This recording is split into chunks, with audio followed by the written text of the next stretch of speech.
Hello and welcome inside the scores table. Brian Haenchen here with you. Danny Riego will be on in a little bit here. He is on his way back from Eastern Green at the South Knox, North Knox game. So it's just me flying solo here. We have Deanne Ramey is going to be with us tonight, joined by Kate Hampton as well, who's out of Yorktown. Deanne was screening a bunch of games for us.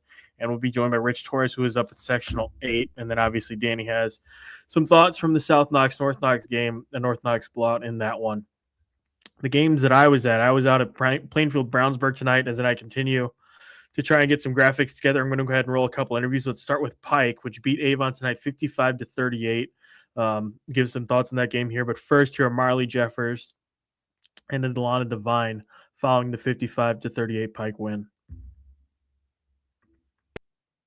Difficult to kind of shake off that rust when you've been off for a week, when it is the pressures of an elimination game. Does that change the equation a little bit? No, I think it's kind of the opposite. I think when it is an elimination game, it kind of puts that different mentality in your head, that different mindset, like this is do or die. So you gotta shake it off quick. Like you gotta. Yeah. For sure, I think we definitely have to stick together as a team, and it just makes us play even harder. How do you guys think the freshmen handled their first bit of postseason action? I think they did good. They were thrown into it a little bit early. We were, neck. Sorry. You're okay. We were neck and neck. So it kind of, put them on the spot, made them have to step up, show what they really can do, and I think they made the right decisions every time. Yeah, for sure. I think I call them my freshies. So yeah, I think they definitely got a taste of what we're really into, and this is just how Pike is. So I think that was really good for them. A lot of the second half there, you really took off offensively. What started to click for you? Was it just as simple as getting that first little putback to get you going? Well, first off, it was a little rough right around here before, so I took a pickle juice shot, and it got me going. I don't know what it did, but but it was also just knowing, like, I had to step up for my team. I seen some of my starters were in foul trouble. So I knew, like, if I didn't do it, I can't wait on nobody else to do it because you'll never know if they do it. So I stepped up, helped my team, then my team started to follow along, and then we won. So pickle juice at halftime was the magic elixir? Yeah. And then Marley, for you, I was telling Coach, that was a very quiet double-double, I guess, just kind of normal day at the office for you? I think I was just playing to my team strengths. I get a double-double based off my team. It's a team thing. So I think I just worked hard and did what I was supposed to do on undergrounds and just got what I got. So. Are you dunking now? I can dunk, but I haven't dunked this game, so yeah. Is that like a goal before the season ends, or are you going to show it off? I kind of do want to dunk before I leave, but it looks like I got to stick to what I know. We saw in training the other day, she was talking about, I'm dunking. I dunked before, and she was saying it so casual. I'm like, why didn't I know this? So she did it. I'm like, Marley, I would have been throwing you lobs. Like, you're crazy. Why would you not already? We could have did it then. Oh, no. Yeah, that was a good game to do, too. That was Marley Jeffers and Alana Devine following Pike's 55-38 win over Avon. Marley, by the way, just kind of casually threw that out there that she's dunking. Keith Hollins also casually just threw it out there that Marley's dunking. So something to keep an eye on there. But the kid's a double-double machine, just very blue-collar effort for her. And then Alana Devine, as she alluded to, a little bit of a chest cold. Seems like the sectional flu is going around and hitting everybody, Pike included. But she goes 1 for 4 in the first half with a couple points. Finishes the game with 15 points on 6 of 13 shooting. So a really good second half there from Alana Devine. She started off the second half, by the way. It was a close game back and forth, honestly, through the first couple of quarters. It felt like Pike got a little bit of separation in the first quarter. Maybe they're ready to run away with it. Avon calls a timeout. They start clawing their way back into the game. Same thing happened a little bit there in the start of the late in the second quarter. And it felt like coming out of halftime that maybe if Avon could string together another couple buckets, they could keep that thing interesting going down the stretch. But instead, Alana Devine scored 5 points. I think it was a one single-handed 5-2 run that kind of got the ball rolling for Pike, and they took it from there. Overall, it felt very much for Pike like we haven't played in a week, and we're debuting some young kids in some different lineups here in sectional. But a win's a win, and they got through. On the Avon side, like I said, a really admirable effort for them, a game that was more competitive than it looked. McKaylee Butts in her final game as a high schooler was excellent, especially early on. She kept Avon in that thing, hit some really big clutch shots to keep them rolling. She finished with 11 points, 4 rebounds, and Sanaya Davenport scored a team-high 13 points for Avon, which shot 30% to 35% for Pike. And to Avon's credit, they did generate 20 turnovers against Pike. Pike finished with 20 turnovers, but they also had the 13 steals. So that sets it up on the Pike side of that sectional 11 bracket. On the other side, we had a real Jim Dandy. We had Plainfield versus Brownsburg, an instant classic type of game, heavyweight battle back and forth. One of the better games. Like the Hendricks County Championship game was fun. This one was even better. It was back and forth the entire way with Brownsburg taking a 2-possession lead going into the fourth quarter. Plainfield finds its way back. Berkeley Williams was massive. I'll play the video clip here in a minute, but Hannah Menser talks about how Berkeley was the one in the huddle between the third and fourth quarter, kind of rallying the troops, getting everybody together. And Kurt Benj said that they were rattled. They were, for the first time, they were letting their nerves show a little bit. And Berkeley, being the senior, was the one that calmed them down, both with her play and with her messaging inside the huddle. Like I said, big shot from Hannah Menser at the end of the third quarter. Then Berkeley Williams forces a turnover and gets to the foul line. Abigail Dugan hits a three-pointer that makes it a 3-point game. And then in the fourth quarter, you have Berkeley Williams again twice. Once off she comes off the wing and scores it 40-36. And then she hits a layup, and then Avery Emberton hits a three for Brownsburg. Plainfield comes back, and it's Hannah Menser, who just minutes earlier was on the ground in some serious pain. She looked like she was in a really bad way. I think she said that like her hip got tied up, or her leg got tied up, and it tweaked a hip injury that she's playing through all season. But she comes back into the game, hits a really deep three-pointer. It'll be coming up here in a second in the highlights to make it a 43-41 game in favor of Brownsburg. And then Berkeley Williams comes down in the lane. It's the game-tying layup to tie it at 43, and then answers a Brownsburg free throw with the eventual game-winning shot to make it 45-44. That was a very marble-mouthed way to get an actual game recap. Come read the story at IndyStar.com later tonight. But Berkeley Williams, can't say enough about her and just the role that she played tonight as that big senior stepping up, taking the lead for her team. And then Hannah Menser, like we've talked about all season, just playing through that hip injury that she did.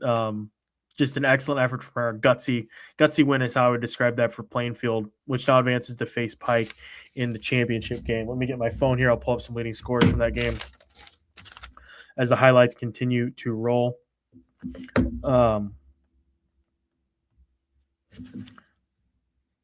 Let's see, 17 points for Berkeley Williams, 16 for Hannah Menser. Abigail Dugan hit 9, including that big three-pointer there in the fourth quarter, like I mentioned. And with that, hopefully this will get us to when Danny gets here, because I hate talking to myself. Berkeley Williams and Hannah Menser flying that win over Brownsburg. Honestly, like we always talk about, our whole season hasn't been pretty. Like there's been like halves we have that are pretty, and it's just like we're all so like mentally and physically tough, and especially Berkeley. Like she literally sat us down and she was like, "We're not losing this game." And like coming from a senior, it's like, oh, like this is her. Like this could be her last game. So it's like our whole mindset shifted. Sorry, and it's like we've been in this situation multiple times before, and we know how to like overcome it. So we just had to trust ourselves and our work we put in. I think the thing we know is like, we know we can't lose, and we know we're not going to lose because we know we trust each other, and we know that good things are going to end up happening. So whatever, I think it's just like the trust we have in each other that's kind of put us out on top on some of these games. Was that in between the third and fourth quarter when you set everybody down? Yeah. Well, I mean, kind of in the third quarter, it was like going into the third quarter, it was like it's 0-0 right now, it's tie game. Then obviously they got off on a run, but like I think we all knew like every team has runs and we can always get back from them. So yeah. Was there any nerves when they go on that run? I think it was they got out to 9. Is there nerves, or is there kind of a confidence from what you guys have been through this year? I think there's always nerves. Like I think I've been nervous literally all day. I've been like shaking. I don't know. But like obviously, like if it's a sectional game, we have our whole fan section here. It's great that it's at home. Love it. So it's like that kind of all, and like us, like we're so close as a team. It's like we all just bring each other together, and like that just helps like calm them down and stuff. Yeah, I mean, nerves are nerves. They'll get the best of you. I mean, taking a couple ibuprofens and Tums doesn't always do the trick, but I think coming down the wire, again, it's just the trust we have in each other. So, I mean, you kind of just let them go and just play the rest of your game. Berkeley, did you kind of take it upon yourself a little bit more to be a little bit more aggressive offensively, attack the basket, that sort of thing? Kind of, just because I think in the third quarter, I was definitely like in the situation of move the ball, and so like when they started getting complacent, you could kind of see them stand up. So that's when, you know, your drive's up and things like that. But yeah, that was pretty much what opened up in the fourth quarter. Hannah, what has she meant to this team over the course of the season, over the course of your career? I can't even. I can't even. Literally, she's like the glue to our team. Like, she's literally like, we'll be doing something really dumb, and she's just like, guys, come on. Like, she literally like will bring us back into like, she'll like be goofy with us, and then she'll like bring us back down, like down to earth. Like, yeah. But literally, she's the best. Like, she's the best leader you could ever ask for. Like, we're definitely gonna miss her, but we're still going, and we're gonna keep going, so we're not losing her yet. Yeah. But yeah, she's definitely literally the best leader you'll ever see. And then Hannah tonight. I mean, gutsy's been the word that I've used for all I know. season, but tonight, I mean, I know. just unbelievable. She gets knocked down, gets back up again every single time. She knows we need her, so I think seeing that honestly kind of helps all of us get back up because we know the pain she's going through right now, and we know that she's powering through at a very high level, as you've brought many times, and we all know it's true. But I mean, just having Hannah as like the quiet leader, just like having her there, like she leads by example every single time, and you know she's always gonna hit those big shots. So I mean, again, we're going back to the trust factor. We all trust each other, and we know she's got her back. We know she's gonna hit the clutch shot. So yeah, it's pretty cool. Hannah, was tonight one of those nights where you had to dig a little bit extra deeper than most nights? Yeah, it was kind of a struggle in the beginning, and then obviously I've said like in the past, like me and my dad have kind of got into it a little bit there, and I was like, we had a little screaming match, and it was a little close to getting, anyways. But yeah, so I think that kind of just like, okay, I'm done with this, and like I'm not losing obviously with our seniors and stuff, so it's like I gotta do what I need to do to help them out and everything since I hadn't towards the beginning of the game. Plainfield's Hannah Menser, Berkeley Williams following tonight's 51-46 win over Brownsburg. Just, again, the word that I keep going back to is gutsy with Plainfield. They've been dealing with a lot of injuries. Berkeley Williams' performance tonight, by the way, came off 2 weeks after the kid sprained her ankle. Just a phenomenal performance by her individually. Abrielle Dugan, some big shots. Briley Todd stood out defensively too. Just a really great all-around performance by Plainfield. And honestly, my perspective, I'd be curious once Danny has a chance to screen the game too, but my perspective of that Pike Plainfield matchup's a little different than maybe it would have been coming in. Just the way that Plainfield kept grinding and found a way to get through that game was just so impressive.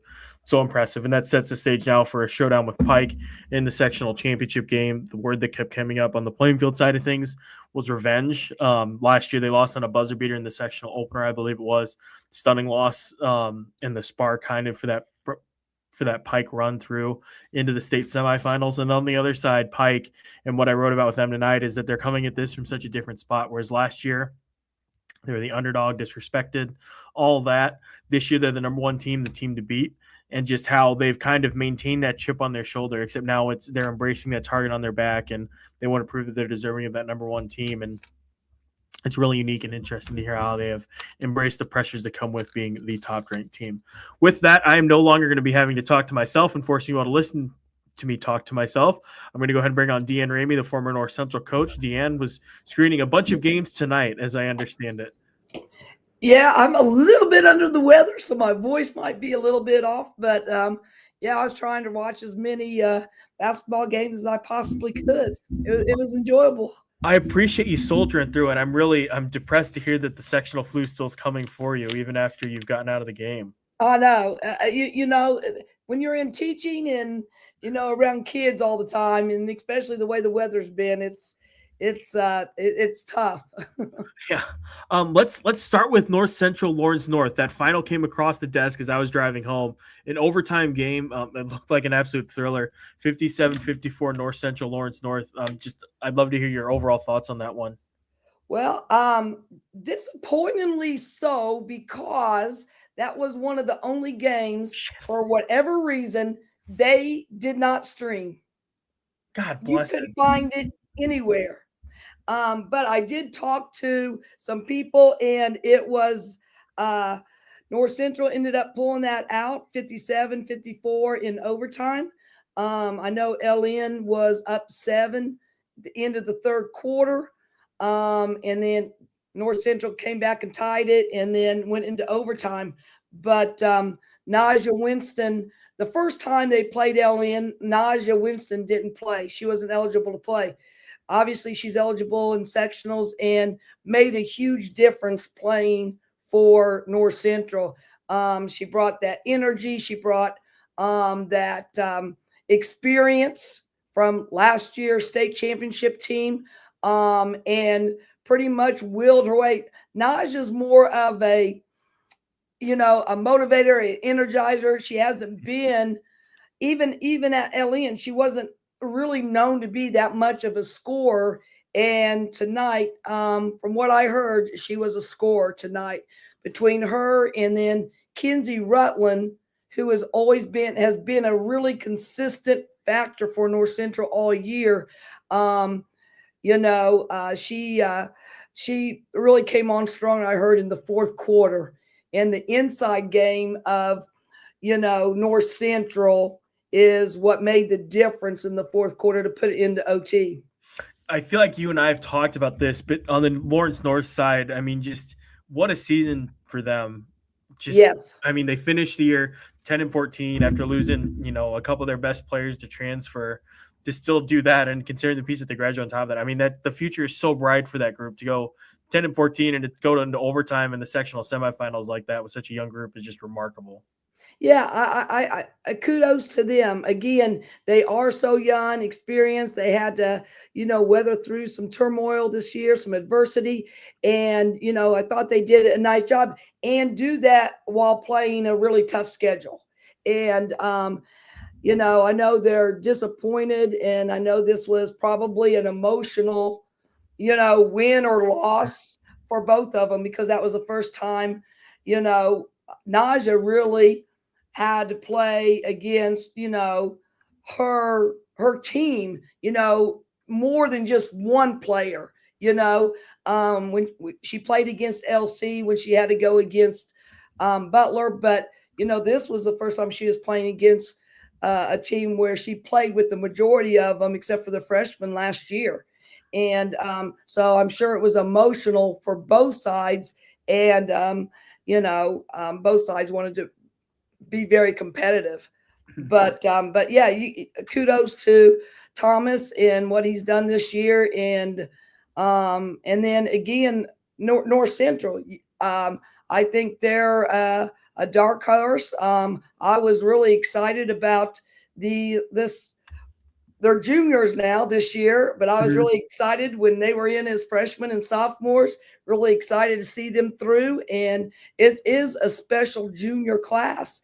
And then when you add the addition of Winston, I think on any given night, they have potential. Now tonight they were without Ari Harrington, who is out with sickness. The flu bug caught her. And I also know there were some other players on North Central side that missed a few days of school this week and practices due to illnesses, the flu going around. So, I've said this before, but when you go through a tournament as a coach, as a team, everything has to go your way. And part of that is staying healthy and doing the right things. And, not saying they weren't doing the right things, but, you just got to stay healthy and stay inside and cover up your head when you go out into the cold and all those little things that make a difference. It is amazing too when you think about it, just the amount of luck and good fortune that goes into this for everybody, not just in the games, but just like you mentioned, like health. Like that's the thing.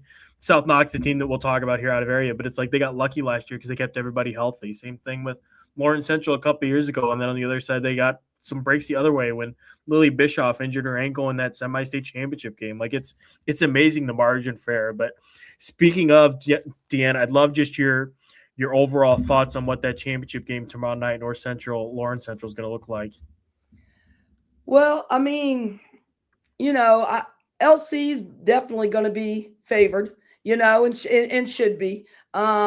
They beat them during the regular season, and but again, you can't count North Central out, and it's just going to. I think that's going to be a game where both teams are going to come ready to play. Like you talked earlier about Pike, LC's got the monkey on their back. They're supposed to win. North Central has nothing really to lose.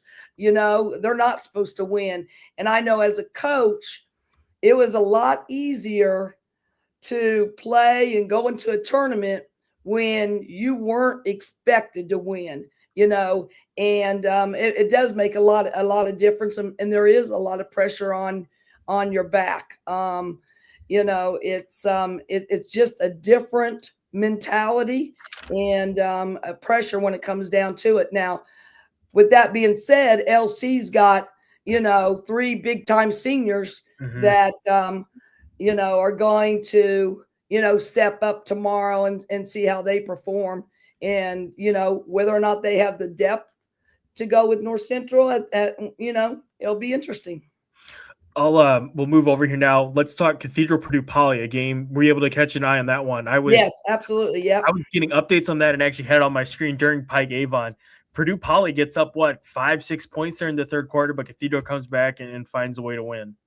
Yes. Cathedral ended up, Purdue Poly, it was a tight game in the first quarter, and then Cathedral came back, I think went into half about 31-19 ahead, and then Purdue Poly came out the third quarter and, put on like a 20-9 point run, and it was came back, and it was a great fight by Purdue, but Cathedral's experience, I think, just took over and ended up making the difference in the long run. Cathedral never, they never panicked. They just kept steady. They even had to face some adversity because Anuka, their point guard, got into foul trouble. She got her 4th foul in the third quarter. And that makes a difference for them when she's not in the ball game. But Wiggins stepped up, and I think she ended up with 18 points or so, and really did a nice job when Nuka was out of the game, and that was a huge difference for Cathedral. Really impressive there. Purdue Poly is a team, that they're kind of on the upswing. I think they return all 3 of their big 3, so they're going to be ones to watch out for. But Cathedral advances there to face Crispus Attucks in the championship game. One more, Deanna, and we'll get you out here on this one. Fort Wayne Snyder versus Fort Wayne Northrop. I wound up finding a stream of that one. It was close in the first half, and then Snyder started to pull away a little bit and kind of maintain that 8 to 10 point lead, it looked like, most of the way. Yeah, it was an interesting game because Snyder got in, it was close, and then Snyder took the lead, and then it was kind of a slop. There was a lot of turnovers, let me say. I think I had down that Fort Wayne had 17 total. Snyder had 17 turnovers, and Northrop had 10. And but what was really impressive, I thought, for Snyder, it was Mackenzie White, the big girl for Snyder inside. She had a double-double, like with 16 points and 17 rebounds, I believe, or somewhere near that. Wow. But she really played well. And then Cooper, obviously, she's Cooper, but they held her to a little bit of, I think, under her average. I think she had 16. I think she's averaging around 19 or 20 or so. But always, she's definitely a factor. But then they had a couple other girls step up and hit some threes that I don't know if they typically, do that, but they did it today, which was interesting because I think Fort Wayne Snyder returns everybody and Fort Wayne Northrop loses everybody. I think they were senior heavy, and Snyder put on a not the whole game, but for the majority of it, they put on a triangle of 2 against Williams, Thomas, and Swin Jackson. So Really? I think that made a difference in them, and they put 2 guards on those and put Cooper at the top and had, their big girl, Mackenzie White, in the middle, and it made a big difference. Snyder's one of those teams where these past couple years especially, it seems like they always kind of go under the radar. They're underestimated because they're, like you mentioned, the youth. They're showing that's like they're going to be good soon. Well, they're good now. And now they got the inside track again to get back into that regional where they're going to face the winner of Homestead Norwell tomorrow night, which will be phenomenal entertainment as well. Right.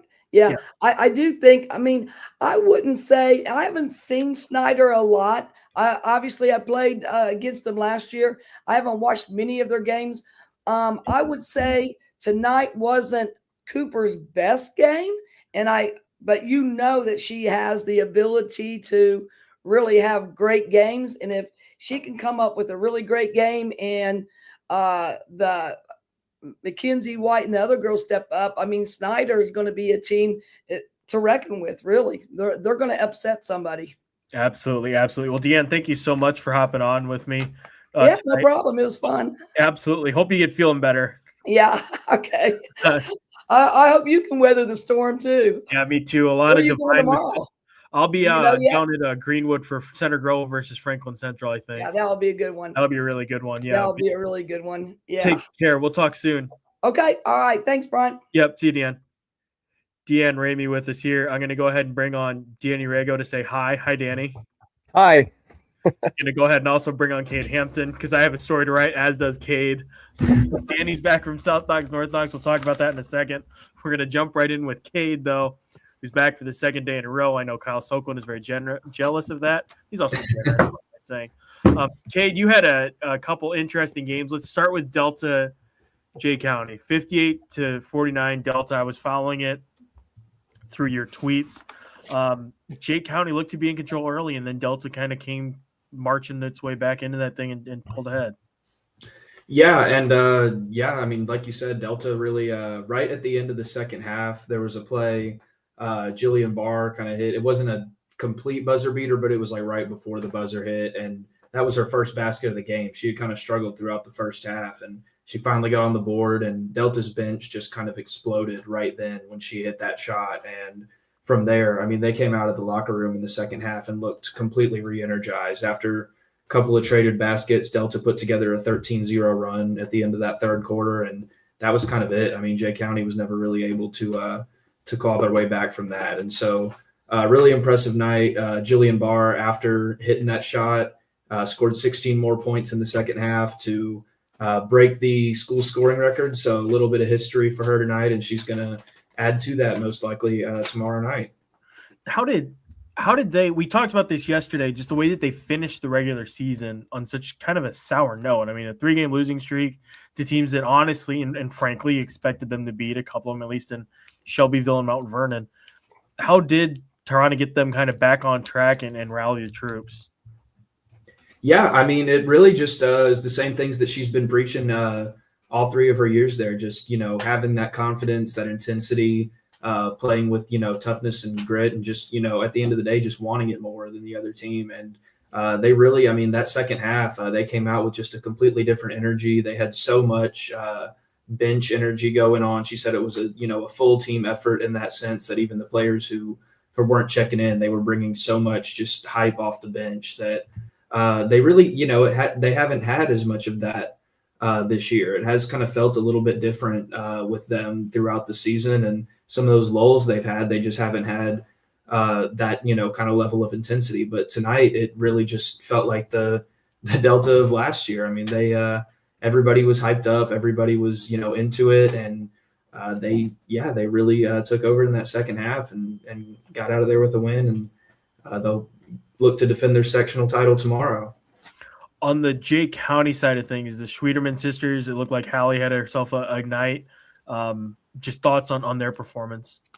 Yeah, Hallie in the first half looked really unstoppable. She had 16, so I think she finished with 23. She had 16 of that in the first half. She was forcing a lot of turnovers, a lot of steals, and then just getting those fast break buckets. And there were so many that she shot from like right under the basket with the touch off the glass was just like, how in the world did she make that? But the second half, I mean, she only made 2 field goals and knocked in 3 free throws, and Delta really kind of put more of a focus on her defensively and really kind of took her out of the game for the most part. And so Carson really kind of picked up some of that slack, especially in the fourth quarter. She kind of kept Jay County afloat, kept it within kind of single digits, but by that point, Delta was kind of in full control of that game. And so Jay County, they only are losing 1 senior. They have, 4 of the 5 starters coming back, including those 2 Schwedermans. So they're going to be just fine. They're going to be probably right back. We'll be talking about them again next year, but just, a tough night. Delta definitely kind of flipped the script from their last matchup and was able to pull it out. And then the second game there, Cade, you had Yorktown going down to Connorsville. You and I have talked about Connorsville, I think, before, actually, at Wings and Rings, but Just love to hear your thoughts on that game. Yeah, Yorktown, honestly, I said the other day that they've struggled to kind of start games. They kind of would dig themselves in holes in the first quarter, second quarter, and then be a really good second half team, but just not able to get back. And they honestly got off to a better start against Connorsville. That was a pretty close game for most of the first half. And then the second half, they just, didn't really have the scoring support. I think they only had 3 different players score tonight for Yorktown. So Connorsville just has so many options. They were so balanced. 3 different players in double figures with Serenity Pennington and Nia Bennett. And I believe it was Addison Jones was the other one. So they just have, they can beat you in so many different ways. They have a lot of size.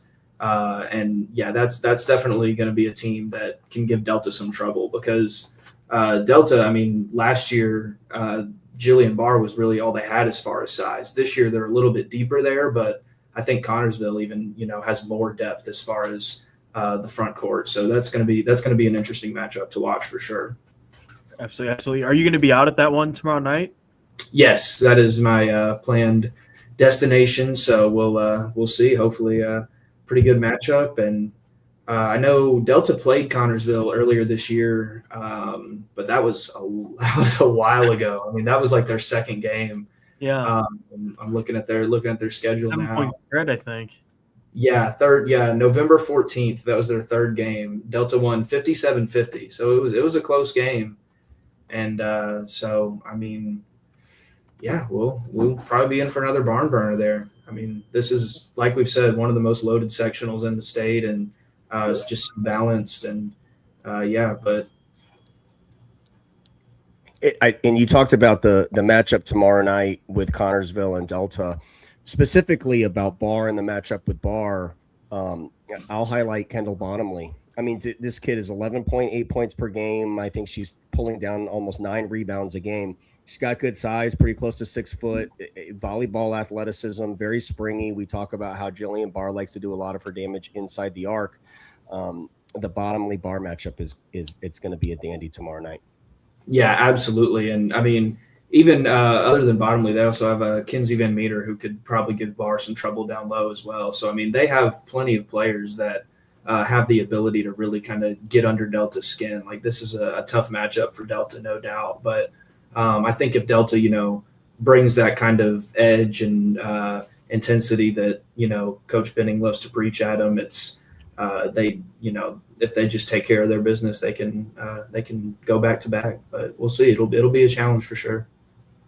Good stuff, Cade. Well, thanks again, man, for hopping on with us. We might be doing this again Sunday morning. We'll see. See how your day goes, buddy. Yeah, we'll see. I'm packed. I'm jam packed tomorrow, but we'll get down to it and see what happens. But I'm excited.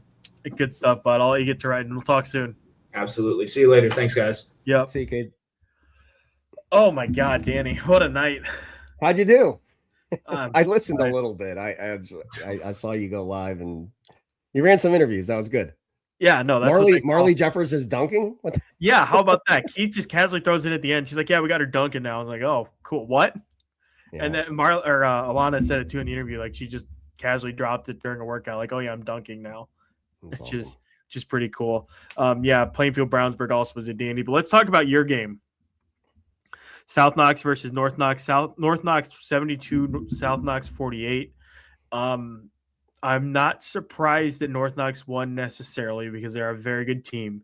I am surprised that they won by the margin that they won. And in watching it on stream, it got to the point where I flipped to another game because it just was never really close. Like that was shocking. I think there were a lot of people there that were also stunned. I sat opposite the North Knox side, so all of the noise was like billowing in one direction, and the South Knox faithful really didn't have many opportunities to really stand up and cheer their team. I think if you go back to the first North Knox South Knox game, Hank, remember we talked about, well, I don't know if you remember this, but for the audience, when they played in the regular season the first time, we highlighted the first defensive possession of South Knox. They guarded for 55 seconds. They set the tone defensively. And even though South Knox scored the first 4 points of this game, it was very clear and very evident that North Knox was going to flip the script defensively. we talked about a big storyline coming into it, and it actually ended up being a big storyline. Not to celebrate our prognostication on that, but North Knox switched everything in the first basketball game, and Kendall Hill had her way. Attacked certain players, certain matchups. I think they got lost. That it was they stayed home. They stayed home tonight, and it was Lexi Primus on Kendall Hill. Now, let me qualify. Kendall had finished with 28, but I think only 9 or 10 of it in the first half. They just guarded. And to further exemplify that on the defensive side, the score was 17-10 early in the game, and Steve took Lexi out of the game. Normal rotation, it wasn't like an inexplicable thing.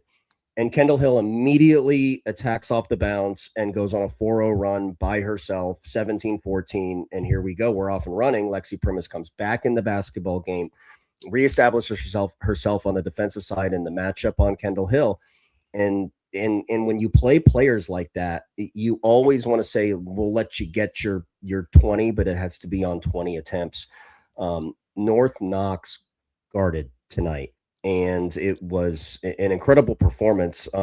It didn't. One of the prognostications that we had that was correct was the storyline of the switching Ds and staying home. That was one.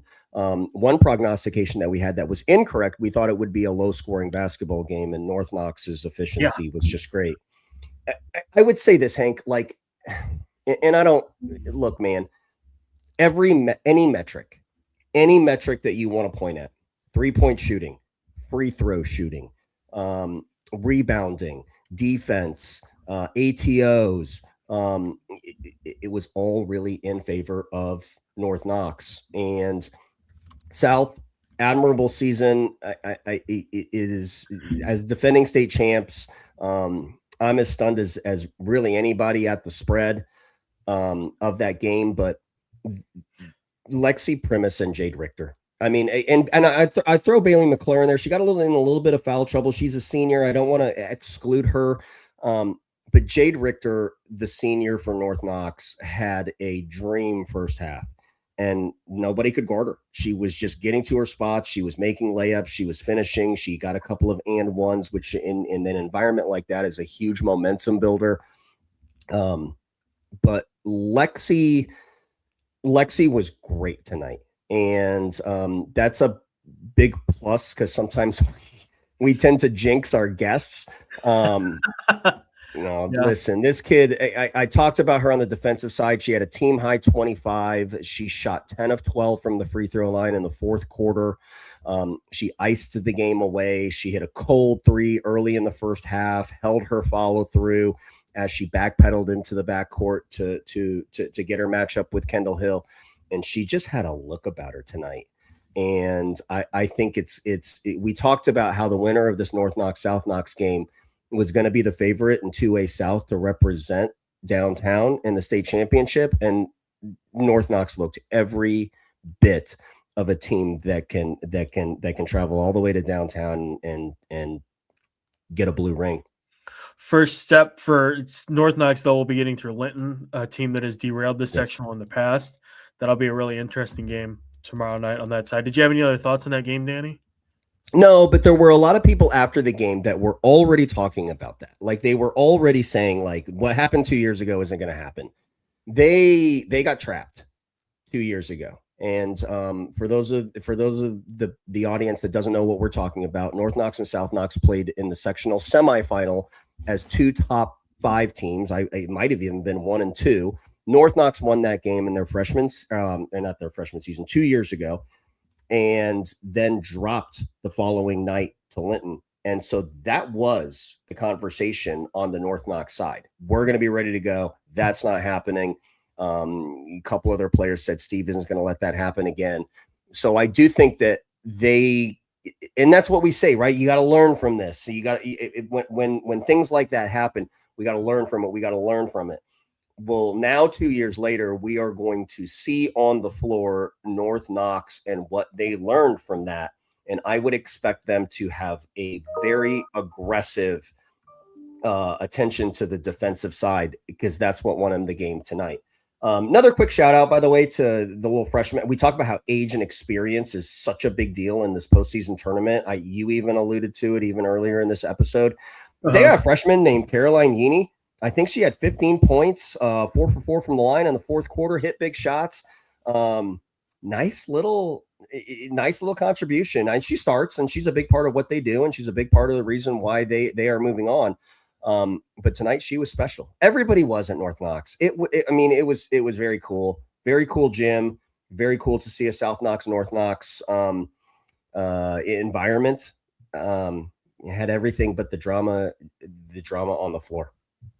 Awesome. I love it. One of the teams, Danny, by the way, that's going to be looking to challenge North Knox, they're out of the 2A South, and coincidentally, another friend of the show stopping by yesterday. Oh my God, I cannot hit the right button. Was Triton Central, Eastern Hancock. This one was a Jim Dandy right there, buddy. Triton Central hangs on for a wild 60-58 win over Eastern Hancock. It was a back and forth game the entire way. Mary Rose Felling, who finished with 15 points, was on with us yesterday talking about some of her teammates like a Queen King, like a Kate Collier, like a Layla Compton. They finished with 17 points for Collier, 13 for King, and 9 for Layla Compton. So the kids that she mentioned and the ones that she posted on Instagram, I think that she almost started crying talking about them because she's so proud of them, stepped up with massive nights for Triton Central tonight offensively. On the other side, one of the things that I highlighted was the fact that Kenzie Cook got hers, and she did again tonight with 25 points, but it was Bella Sotelo that kind of put them over the top with a monster performance alongside of them during the regular season when I think they both went off for 30 points. Well, tonight, Sotelo was limited to 9 points. Judd added 9 points. Then you had 25 from Kenzie Cook. So a really nice win for Triton Central, one that they've been winning for a very long time. I think it was a triple overtime loss Mary Rose's freshman year, I want to say, that started this current losing streak. It was at 7 games coming into tonight. And there were points when it looked like Eastern Hancock was going to pull that thing out. I had it up on stream because it was already at halftime by the time Plainfield Brownsburg started. So I was able to get some eyes on it, but really impressive fight back by Triton Central against a team that's had their number. Mentally, that shows some pretty good fortitude. That sets up the showdown now with Heritage Christian, another rematch from earlier in the season, which Heritage Christian won. That's going to be a really fascinating game to watch. Two kind of similar teams. I think Heritage Christian maybe has a little bit more size, a little bit more length, but offensively they seem like they're two very similarly balanced teams, and that's going to make for a really fun game. Yeah, it is. In the backcourt of Heritage Christian, we've highlighted how good they are and how deep they are. So yeah, I'm all in on that one. That's gonna be fantastic. Well, Danny, let's get to one more sectional before I get to go to riding and you get to go to bed, hopefully, or watch games. I don't know. Let's go ahead and bring in our buddy Rich Torres, who is over at Carmel. Rich, I think I saw you in passing once like a month ago, and I haven't seen you since. I don't know where this is going, but it's been a while. How you doing? I'm like a phantom, man. I just kind of every once in a while. How are you guys doing, man? A seat at the table. It's been a long time. I haven't seen you on Twitter, Danny. How you been, man? Rich, good to see you, man. Yeah, good seeing you too. Well, Sectional 8, basically what you expect, right? It's rematch Central. You always have teams colliding again, and yeah, it was interesting because I was looking back at it, and when I was writing my story, I thought about this. You know, both of these teams that won tonight, they beat the team that they played tonight during the regular season by double figures. It took a double-digit run pretty much for them to kind of get the second game. And as expected, especially the first game, Carmel, Zionsville, it's kind of interesting, you know, because Carmel is one of those teams where one game during the season, you look at them and like one game, they look great, you know, and in other games, you know, they show their age a little bit and they kind of make some mistakes. And tonight they needed a big run to kind of break 5 lead changes and 3 ties throughout this feisty, just really competitive game. And it was Bella Ramsey, you know, probably, you know, she's 5'8", but she seems almost like she's 5'4", 5'3", because, you know, she's kind of short out there and she's so fast. You know, she put it together for Carmel against Zionsville when they needed it, and she finished with a team high 21 points. And the big thing with that is that 10 of her points came during a 13-2 run in the second half, which basically she put 17 points in the second half alone. So like she kind of willed that team to victory. And she told me after the game that our coach came up to her at halftime, as basically said, "Hey, we need you to go downhill.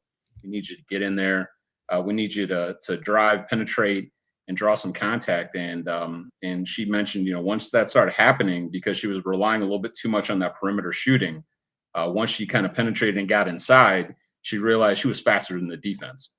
And it's kind of the light bulb moment, for her. And once that occurred, I mean, she just started just dropping them in. And and it's funny because, like I mentioned with Carmel, I mean, you look at them and they could be a contender, maybe not. They view themselves as the underdog. Mhm. It's been since 2001 since they've won a sectional game, which is just crazy to think about. I mean, Since they won a game, yeah, since they won an actual sectional game. 2001. 2000, or I mean, sorry, 2021. Oh, Yeah, jeez. let me. I'm gonna get a ton of messages. 2021. I'll let you in the was building last time. tomorrow.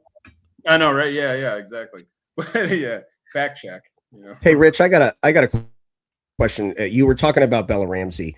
So, and let me just kind of set this up a little bit. Eastern Green didn't have cell phone coverage. So I walked out of the gym and all of the texts that people were sending me all came in at one time. And then the people that were texting me from the Carmel game, we're talking about, I saw Bella Ramsey's name quite a bit in the text thread. And one of the texts that I got from somebody who watches the game pretty critically was like, Bella Ramsey just gets behind the defense. We have talked about how this kid gets behind the defense in change of possession as good as anybody that you will see. Maddie Wallace throws pitch passes as well as anybody. Was that part of it too? With you're talking about her speed, was this just Zionsville again, just losing her in transition and her getting up the floor and being able to finish and get to the free throw line? Is that am I reading my text right with that? Yeah, pretty much. I mean, and I think that's what Carmel figured out. I mean, because I think they're trying to kind of play him straight up, a little bit. And Zionsville has some size. I mean, they have two good players, especially inside. They have some size there. And Jessica kind of mentioned this after the game. When I talked about their win, they wanted to exploit that. They wanted Bella to utilize that speed and get behind the defense and either draw contact or just convert. And she was converting more times than anything else. She wasn't really doing all this from the free throw line. I mean, she was just getting in, getting clean looks, and just finishing with finesse. And it's kind of funny because I think because she's so young, she's aggressive, but I don't think she's really. I don't want to put words in her mouth, but it felt like she was very comfortable because she was just in the moment. She wasn't making it too big, wasn't making it, something astronomical where she had to carry the team. She was just in flow. And when she was in flow, I mean, you could just see it. She was hustling on defense. Actually, let me see if I have, I had her for 3 steals. So, I mean, she was out there. She wasn't just scoring, but yeah, I agree with that assessment. I mean, like, it seemed like there was a switch there. Like they were trying to play kind of a possession for possession. And then Carmel just said, you know what, let's just amp it up a little bit. Let's crank up that motor. Do you have the stat sheet in front of you? What was the rebounding spread in that game? Let's see here. You're gonna make me add it up here.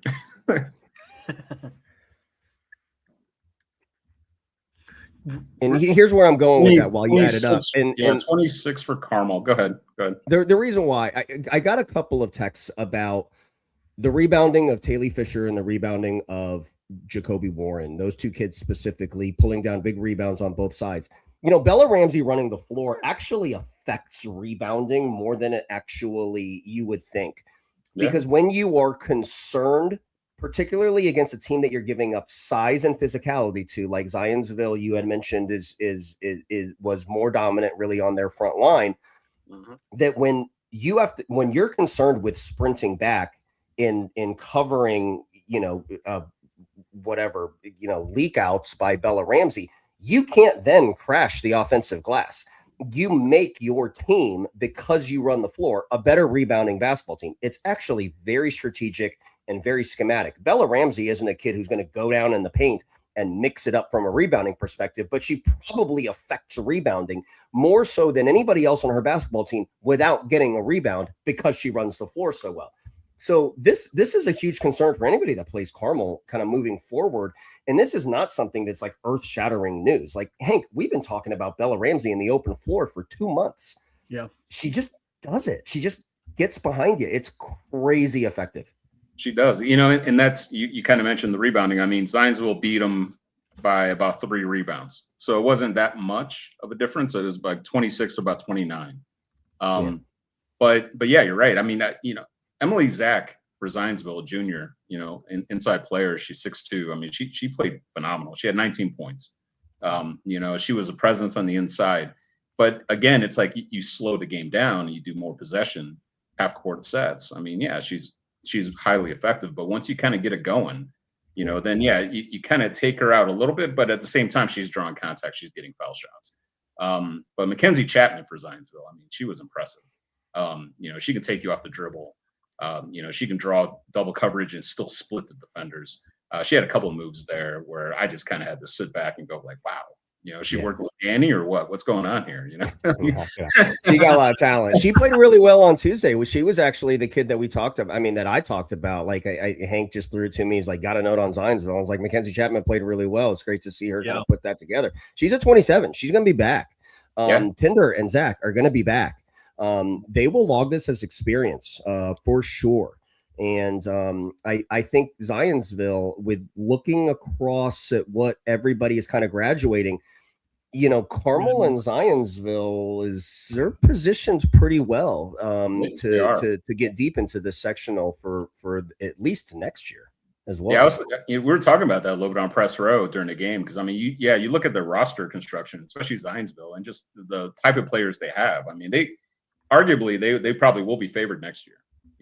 At least in the conversation. Westfield. Yeah. Right. Yeah. Talk about loaded, man. Yeah, unreal. Yeah, so the return of Sectional 8 next year. Yeah, it'll be the same thing all over, except different teams in the front. But yeah, Zionsville you take this as a learning experience, and they definitely have the talent if they can stay healthy to do something next year, be one of those contenders. But I was really impressed with Chapman and Zach. I mean, they had 21 points for Chapman, 19 for Zach, and then 21 for Bella. 17 in that second half. I mean, and she is. I mean, she's your prototypical kind of shifty, feisty defender guard. I mean, she's going to come at you. And again, like I said, it's like that. She doesn't play overly aggressive, but she's not too slow either, to the point where she's cautious. She takes some risks, when she's out there, and tonight they needed her. They really did. They needed somebody to go out there and spark, and like I said, Jessica really kind of put it on her, and just said, at halftime, put it on her shoulders a little bit, and just said, just go downhill. Let's, push on the gas. That's their saying, over there. That's what they wanted to do, and that's what they needed to do, and that was a big run. It was because this game, that first half, I thought we might go overtime. I'm like, this thing's going back and forth. I'm like, nobody's really solidifying their position, but then that third quarter happened, and Ramsey, she put it together, and it was fun game. It was fun to watch. It really was. I mean, to have a 17-point run and to only win by 3. Yeah. Chapman having 21, Zach, or whatever it was. Yeah. 2 of those kids around 20. What did Tinder have tonight? Was it Tinder had 6. Okay. Points. So I mean, like if you look at that box score, right? I mean, you would think that that's something that would favor Zionsville. So I just, in the absence of really kind of getting into the game flow and really seeing it, a 17-0 run, boy. I mean, that's pretty. That's what it takes. Like, sometimes you don't have to be the better basketball team, but for 4 minutes. I mean, it sounds like that's what Carmel did, and they closed them. Yeah. I mean, like I said, it wasn't a 17-point run, but 17 points for Ramsey in the second. 17 points for Ramsey. Yeah, but I mean, okay. But still, I mean, to go from 4 points to all of a sudden score 17 in the second half. Yeah, she unfolded. That's big time. And the Zionsville defense just really couldn't do much to slow her down. So, I mean, that's what it takes, right? Here in the playoffs is like you figure out what's working and you go with it. And I think that's what Carmel is kind of figuring out is like with some of these players, especially the younger ones, just like, okay, well, what is it that they can do right now in this moment to help us win this game? Because all that matters is winning one game and getting that opportunity for the next one. they're not thinking like, oh, we have like 5 more games on the schedule, or this isn't November anymore. It's time to go. So, and that's what we really saw. From a press row standpoint, that's what we really identify with Carmel. It's like, okay, they halftime adjustments. I mean, it's as cliche as it sounds. I mean, they made them, and they came out and they were able to, like, to your point. I mean, 21 points, 19 points for Zionsville from 2 of their best players, and they were still able to match it and pull out the win. So it was impressive. Like, it really was. And like I said, they have nothing to lose. They really don't. They came in and they weren't really picked to be much. Nobody thought they were going to win that game, which is odd because they beat Zionsville early in the year. But I think that they're trying to prove themselves a little bit, which is kind of good. Well, go ahead. You talked about the halftime adjustments, and I just a broad point here. Like, in all due respect to the past halves of Carmel, I mean, but look, Donna's won state championships. Lauren Votaw has won the North. Brian Satterfield was in the Final Four last year. Coach Drudge and her experience. You inject Jess Armelio now into this mix, like it just adds such a dynamic to this. I mean, you're talking about halftime adjustments being a key to this. Coaching matters, and it's such a cliche that coaching matters. But that is something that for Jess to do in her first Sectional 8 game at home, where I am sure that they were playing that underdog role, but there's a lot of people that probably expected them to win as well.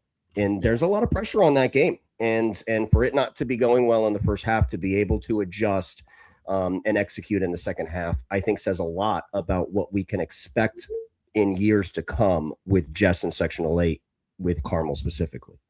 Yeah, I agree. And it was funny because Jess, she just took a deep breath after the game, after getting that win, kind of like, great, we got it out of the way. We got it done, and I agree with you. I think that the chemistry with her and the team, it looks really good.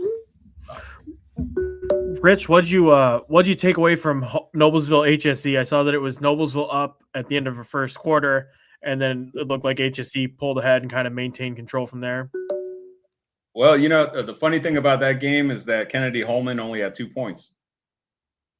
2 points For the that's game? it. For the game. I heard they came from the free throw line, which would mean that Kennedy Holman, Miss Basketball frontrunner, had 0 field goals. That's stunning to me. Yeah. She had 2 free throws in the first quarter, and that was it. So offensively, I'm saying, okay, that's just points. She also had 9 rebounds, 5 assists, That's 3 what she steals. does. I was gonna. You know? I was waiting for that shooter to Yeah, so she wasn't completely quiet, but from a scoring standpoint, I mean, she averages 18 points something, almost 20 points a game, right? So for her to come out and get those 2 points and then just kind of fade away a little bit, it was surprising, and especially when you look at the final score too. Well, I had heard that Donna went away from the 1-3-1 in this game and kind of played, kind of a congested 2-3. A lot of times Satterfield, again, without seeing the game, and you'll have to corroborate this for me, but a lot of times he will like to put Holman at the nail and play her in the middle of the floor. That is, so let's establish this, and I'm going to not defend is the wrong word, but let me qualify these statements about Kennedy. If you can get nail touches and you congest that zone, Rich, I know you're going to talk about the 4 threes and that run that HSE had. I'll let you have your glory and talk about that run. But when Kennedy gets paint touches at the nail, it does congest to the 2-3. And she was probably very effective in being able to find shooters in direct vision. And just like we saw HSE do on Tuesday night, they knocked them down again. So Rich, from Kennedy, I would also say her passing and player positioning against the 2-3 zone was probably critical toward that run that kind of extended the game for HSE. It was, and it wasn't, a little bit of both. I agree with you. Yeah. Cause Brian, obviously he knows what he needs to do there. And Donna was trying to just congest things up at that zone and push them to the outside. And what happened in that first half was they kind of fell for it. HSE fell for it, and they were taking quick 3-pointers, 1-2 passes, if that. And Brian really emphasized in at halftime going in the second half is swing it around and get that ball moving around, kind of what they always do on offense. I mean, they're not the type of offense that just goes out there one pass and hit the shot. they're looking to move it around, shift the defense, create off their defense. And that's what they did in the second half. And you're right about Kennedy. She really was kind of that nail, and she was dishing it out, which is why she had so many assists. And one player that she found was Ant, Ant Green, but on to Green's, credit too, her defense created quite a bit of her shot opportunities too. Like she had back-to-back 3-pointers during that big run. Here's my glory part, right? The decisive run in the second half. She had back-to-back 3-pointers on her possessions, and then she had 2 steals that equated into 3 points. And then 1 for 2 off from the foul line. So like she came out and she kind of turned it on, and she told me obviously she's a senior. So like in these types of moments when you're a senior, you know what's on the line. And it's definitely when you see your star player kind of giving up that offensive scoring role and giving it to your teammates, you take it and you run with it. And that's what she kind of did there. And yeah, you're right. I mean, you have to make adjustments. And that's the beautiful thing about Hamilton Southeastern, is they're not just like one player. This player's got to score 30 or we're going to lose. They're like, okay, well, if you take it away from us, fine, we'll take it away from ourselves even more. We'll find some other way to do it. And that is a credit, again, kind of like you said, the coaching. And you look at the coaching in this sectional, and Brian, I mean, by far, obviously he's proven himself in both arenas, the boys and the girls, and he just continuously does it. And the thing about him, which is hilarious, is that he's just so steady about it. So you don't know if he's upset or if he's happy or until later. He just he keeps that mellow. He's almost like a baseball coach out. Yeah, like a manager. Yeah, like a manager. Yeah. Show no emotion. Keep the ship, in line on course, and just kind of let the players be who they are. But Ant Green, wow. I mean, she went ballistic there. 9 points during that run, all by her in a row. It's now the second time in as many games where Ant Green has really been the catalyst for an HSE win. Like, the defensive side is one thing. We saw Abby Orm on Tuesday night play the defensive side really well and then also hit threes. The text I got in the run in the third quarter with the 4 threes, you said Ant Green had 2 of them. I think the bookends, I think Haley Mazzara hit the first one. I think Kayla Stidham hit the 4th one, in those kind of 4. But just to kind of center in on Ant, like, this kid's confidence has to be through the roof. This is now 2 consecutive games. She's playing at a super high level. And I, for one, now am very interested to see the defensive matchups against Carmel in the sectional championship tomorrow night. Do they try to take Ant Green and really pressure Maddie Wallace or do they give Ant Green the Bella Ramsey assignment, who is coming off of one of her career nights? I think it's really fascinating, but Ant Green has just established herself as, honestly, like, if the sectional ended today, you could make the argument that Ant Green is the MVP of the sectional. She has just affected the outcomes of both of the HSC wins, and now on both sides of the floor. It was defense the first night, and it was defense and offense on the second night. We'll see what Ant Green has in store for us on the third. You got to love that overnight preparation, right? Like, you don't get a week to prepare for this game. So, like, how are you going to do it? How are you going to pull it off overnight? And I'm sure the morning practices will be intense. A lot of strategy involved. But yeah. I mean, that's a great point. Like, I guess you put speed on speed, right? And just see if you can kind of negate that. And then, and this opens the door for Kennedy. Like, she can have a bounce back day, after kind of taking a secondary role intentionally, more or less. I mean, granted, she did, she wasn't able to convert any of her field goals, but that she's going to come out. I would almost, I don't want to guarantee, but I feel pretty confident that she's going to try to hit over 20 points. Well, I would say this about the Kennedy thing. I mean, we said it 2 weeks ago. These great players, the Gilliards, the Brickers, the Holmans, the Wrens, those kids, they just make the right play. Yeah, they just make the right play. I talked about how, again, wasn't there, and I'm doing this mainly from just a phone conversation on the way home and text messages, right? But if she feels that convergence in the paint, she'll pass the ball. She's not going to sit there and turn 0 for 6 into 1 for 16. She's not going to do that. She's too good of a basketball player to do that. And she knows that and this is where, kind of the culmination of the season and the development of these role players is really starting to pay. There will be a game where Kennedy's going to say, Coach, have a seat. I got you. Okay. It wasn't tonight. It might be tomorrow night. It might be somewhere down the road. But I marvel at these kids that just value winning more than anything else. They do. They're system kids. While they have the individual accolades, I mean, they just believe in that system. And you can, and Brian even kind of mentioned this too. I mean, obviously Kennedy had a little bit of an injury issue this year, so her time was a little limited. So they had to kind of push these other players in the spotlight a little bit more. And I think that you're seeing the result of that now. Where, okay, so Kennedy may have a bad, or I guess, quote unquote, bad game offensively scoring, but these other kids are ready for it now. They're not so accustomed to just pushing the ball her way. They know that if she's struggling, then they need to step it up a little bit more. And and he even said that too. It feels like it was a benefit in a weird way. You never want to lose your best player, hands down, but you can learn a lesson from it. Then more power to you. And it seems like they really have. But so.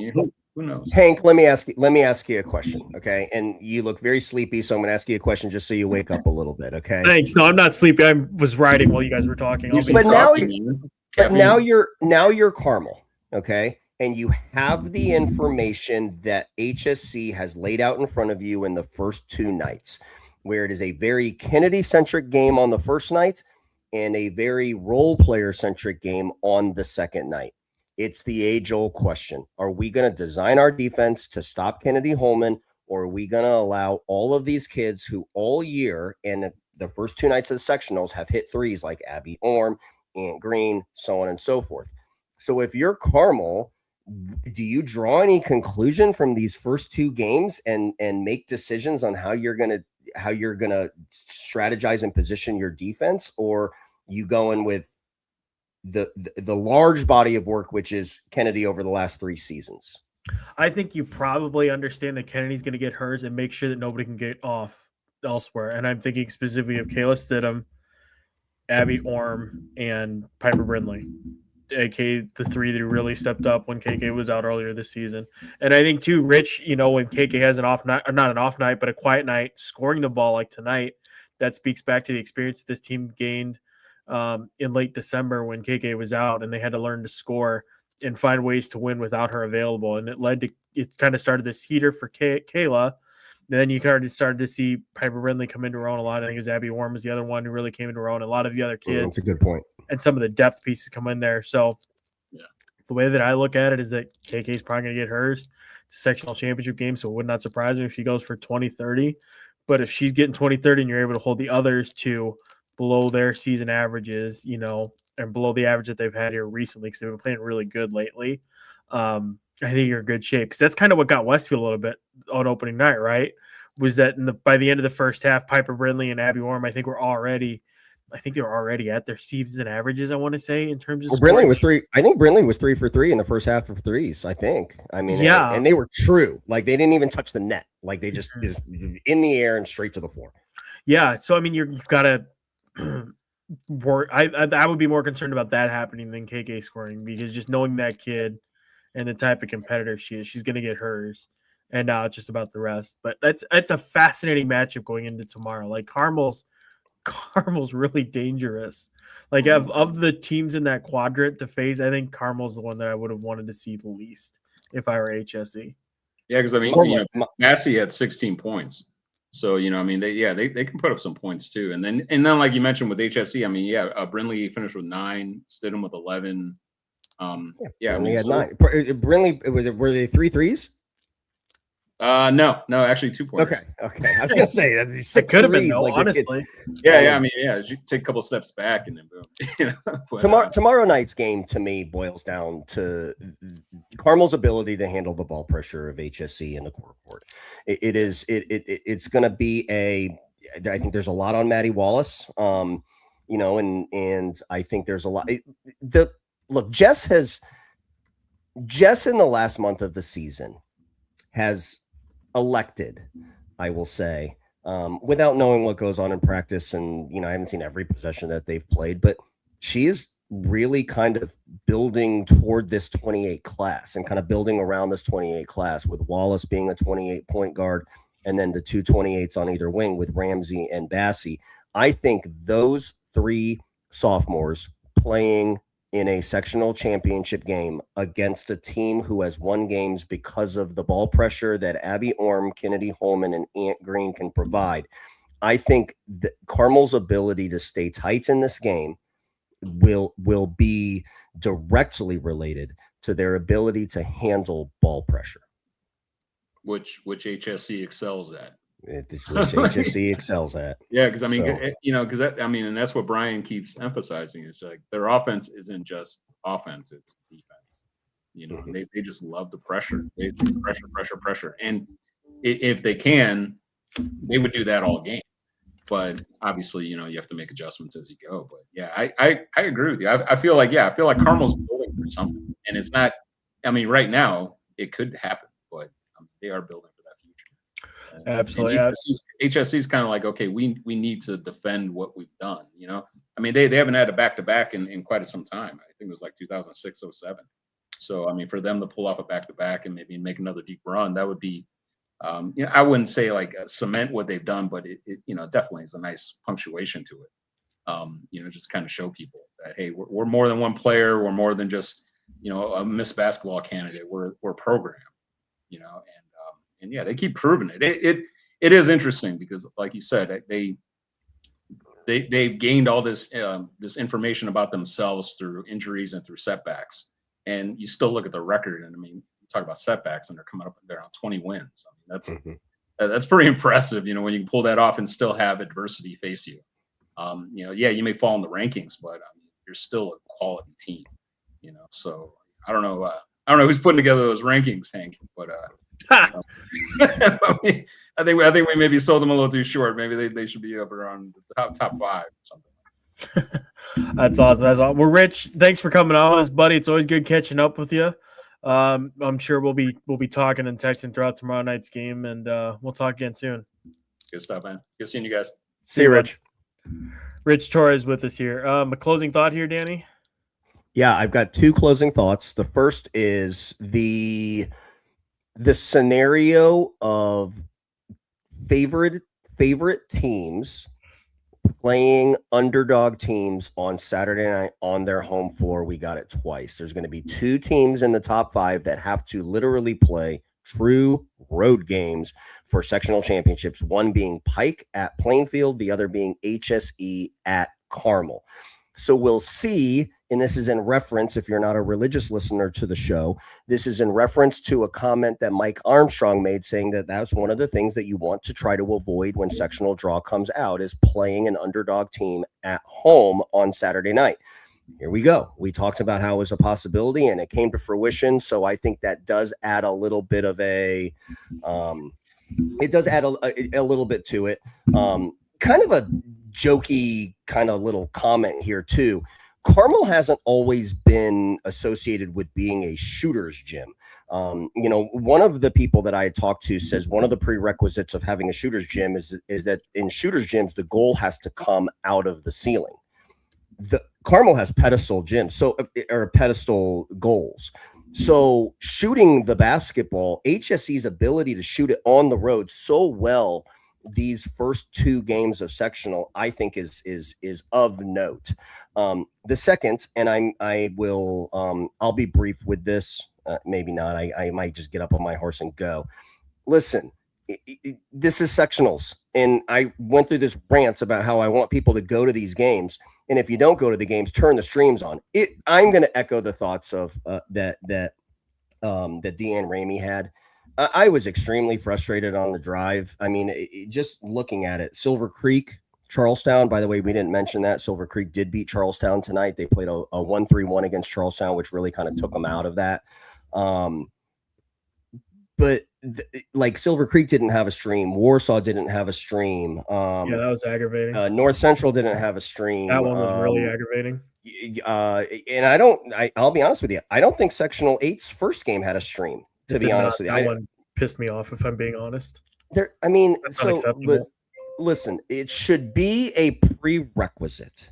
If you are going to host a sectional, somebody also just go you shouldn't- Facebook Live. Also, you shouldn't charge them out the ass for it either. Like, I'll just be blunt. Like, it's a bogus system too that makes it difficult point of entry. But yeah, like especially a 4A school, like you should have a stream there. Like it's kind of unacceptable, frankly.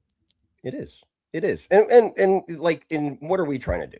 Like, all we're trying to do is talk about these. Really, we're not committing a crime here. Like there's people watching the show. It's after midnight. There's literally people. I'm looking at the screen. There's literally people watching this show right now. Like, just put it on so we can break the game down. Yeah. Make it easier. Right. Make it more accessible. Like, and cut the pay-per-view bullshit. Like I can go on that for a while, but it's late and I have to write. But you bring up a good point. Like it's flawed, I think is the way to say it. Silver Creek, Charlestown. Okay. I mean, let's just stay there, for example. Okay. Silver Creek and Charlestown in that 3A South was as big of a game as, quite honestly, the game that I was at. It is consequential with who is going to be in the regional. It's consequential with who might be representing 3A South in the state championship. We have Scott Shane on the show. We talked about how they weren't going to guard Thompson. And I was so anxious to see the basketball game, to kind of see what Scott did and see what Scott Shane did, see what Scott Matthews did, see what their adjustments were. And now I got to call Scott Shane and ask him about it, I guess. I mean, yeah, I think on the side of the people who actually do the broadcasts and do a great job, like Carmel usually has a great setup, which is weird that they didn't have a stream for their game. But I think that there's costs associated with it that makes it difficult sometimes, which is bogus. Like, oh Jesus, which is bogus. Yeah, I don't know, but yeah, that was really surprising, and really disappointing that I couldn't find the stream for LN North Central, a game that went to overtime, and then Sectional 8, the Carmel Zionsville game. I kept the only way that I could stay in touch with was Rich's tweets.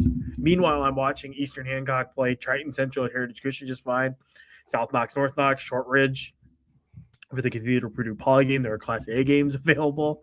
Like, it just, I don't know. The IHSA ATV thing, never mind. I don't want to get myself in trouble. It's bullshit. I think I got us a parental advisory on the last one, by the way, because I said HE double hockey sticks 5 minutes into the show. So hopefully an hour and 18 minutes in. Oh my God, an hour and 18 minutes in, Danny. That'll ignore. Any other games that you wanted to touch on? I gabbed and rambled about Plainfield Brownsburg. That was an incredible game. The Pike Plainfield game is going to be phenomenal theater. I mean, part of me is doubts Plainfield just based on the injuries, but after what I saw tonight, I think anything is possible, honestly. I guess they might have something special cooking over there at Plainfield. Also, watching the game with Hannah Metzer's mom was in the section like in front of me, and it was very wholesome and very fun. Just watching her and everybody in the building, honestly, hang with the ups and downs, the ebbs and flows of that game. It was just wonderful theater and a really good crowd on hand for that one as well, which made up for kind of a stinker on Tuesday. Yeah. Warsaw chalked, East Central chalked, Bloomington South chalked, but I don't think that was as easy. Now, I will qualify for those that don't know, Julia Lashley is out for Bloomington South, but Bloomington North gave them everything that they wanted. Violet Hall played, though. We should note that. Yeah. Violet Hall played, didn't start, and then East Central won, but that looked like it was a close game. I think it finished 6 points, right? Yeah, that one I want to watch that one. That was one where a lot of people thought that Franklin. I was kind of on the East Central side of that. There's a lot of people you picked it star pick Franklin. So yeah, I don't know what Harold said. We are set up for tomorrow night for 3 big matchups off the top of my head. And not correct me, but add to this if I'm missing one. But we got Center Grove, Franklin Central, which is the one that everyone wanted to see in that sectional. That'll be a great one. We already mentioned Pike and Plainfield. There was 4, actually. Greensburg, Jennings County will play tomorrow night in a very interesting 3A South game. And then I saved what I think is the most consequential for last. Two top 5 teams, 2 top 6 teams, whatever rankings you look at. Homestead and Norwell will tangle for a sectional title and the right to play what looks like it's probably going to be Snyder in the regional. But yeah, Homestead and Norwell, we got it in a rematch of a game that Homestead, who a lot of people like this year, lost. So, Right. Yeah, we also have Wrights. Oh yeah, Wrights. Yes. Wrights Castle. Yeah. Wrights trying to end a 42-year losing streak or something insane to Castle. How about New Albany taking out Bedford North Lawrence tonight? Pretty massive, pretty significant upset over there. They'll face Floyd Central in that championship game. Columbus Northeast Central. You mentioned East Central getting through. That game against Columbus North is going to be interesting. They're one of those teams. Like I don't know a ton about them. I know a couple of the players just from researching stats and that, but that's a pretty solid team that they have over there at Columbus North. So that'll be a fun game. Harold has that one as a 1-point game in favor of East Central. Well, and let me tease that one. There's a guard on Columbus North by the name of Kaylee Harmon, who I think had 20 tonight, according to some text messages that I got. Looked really good. Let me say this about Kaylee Harmon. That kid is just a winner. Like metrics wise, people will be like, oh, you know, she's this or she's that or whatever. Like the kid is just a basketball player and does really, and to certainly have more than that. But I think the Stenger Kaylee Harmon matchup tomorrow, very contrasting styles of 2 guards, whereas Stenger is a guard that wants to get downhill, get on her right hand. Harmon wants to get space, shoot threes. Both are going to run the offense and ignite the offense. Sets up for a great kind of point guard versus point guard matchup there. It's one that I'm very interested in as well. Culver Academy, South Bend, St. Joseph, one that we talked about, I think, during one of the preview shows. That'll be a really fun game. A couple stand-up freshmen over there. You're also going to have, like we talked about, Delta Connorsville. Brebeuf Jesuit against Danville. That's going to be a fascinating game. Brebeuf trying to get through from maybe its first sectional game in forever, a rematch from last year's sectional. Cathedral versus Addicts. We talked about Cathedral with Deanne Ramey. Northview versus Edgewood. Edgewood tonight had to come back against Cascade, a game that was close. Indian Creek, Roncalli rolled through. New Pal, I wanted to shout that out real quick. I was kind of curious. I thought maybe that game would be a little bit closer. It wound up being 53-16 in favor of Roncalli. And then Indian Creek, I would describe that as an upset over Shelbyville, 38-30. Mentioned Jennings County Greensburg. I'm literally just scrolling. Harold, have you mentioned McCutcheon yet? Yes, I talked about McCutcheon. Okay. Yeah, McCutcheon over Lafayette Jeff. That game was close. It went down to the wire a little bit. Like Lafayette Jeff was just on the verge, it felt like, of coming back in that thing, but they never quite got through. They got it down to 4-2. It kind of hung there most of the way, but never got quite through. That was the one that I was peeking in on in between breaks of play and breathing into a paper bag at Plainfield tonight. I got a note about McCutcheon, by the way, because I think I like McCutcheon more than some. It's not a big deal, okay? It's really not a big deal, but it is something that I'm going to point out, that when McCutcheon got beat at Case Arena in the morning game, and we were getting ready for that big Warsaw HSE game and in the nightcap for who was gonna cut the nets down at that semi-state. Lily Graves came. Now, that's not that big of a deal, okay? But like that kid has won 2 sectionals. The second year she won the sectional and the regional. And then you don't see that very often. Like you see teams that get bounced that have lofty expectations, typically just kind of shut it down and just kind of wait for more of the teams. And they a lot of times these kind of high profile kids like Lily Graves will show up the following week. This kid has just immersed herself in just in the whole idea of postseason basketball.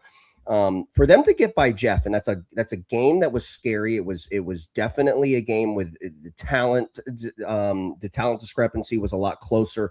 You have Maya Layton, who can get off and put a singular performance together to win a basketball game. You know, the fact that they won that game might be one of those games that really kind of springboards them through. I'm not certainly crowning them the sectional champ or anything yet, but maybe this is something that is happening.